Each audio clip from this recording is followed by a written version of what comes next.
Paulo tinulungan ni Kimmy magbuo ng Christmas Kigih Day bahay. Sa isang malamig na umaga, nagdesisyon si Kimmy na magpasko sa isang kakaibang paraan.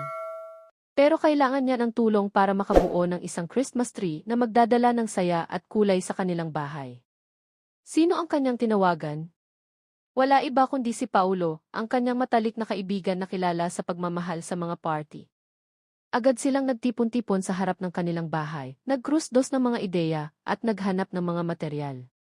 May mga sanga ng kahoy, glitter na pangdekorasyon, at kahit mga lumang ilaw na natagpuan sa attic.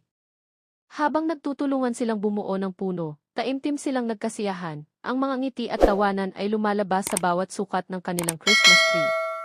Isang himala. Matapos ang ilang oras ng pagtutulungan, natapos nila ang kanilang masterpiece. Ang puno ay mas maliwanag at mas makulay kaysa sa kanilang inaasahan. Dahil sa pagkakaibigang pinagtibay ng kanilang pagsusumikap, ang bahay ni Kimmy ay puno ng saya, pagmamahalan at tunay na diwa ng Pasko. Sa wakas, sabay silang humarap sa kamera. Ano sa tingin nyo, natagpuan na ba natin ang tunay na diwa ng Pasko? Tanong ni Kimmy, na may ngiting puno ng saya at pagmamalaki.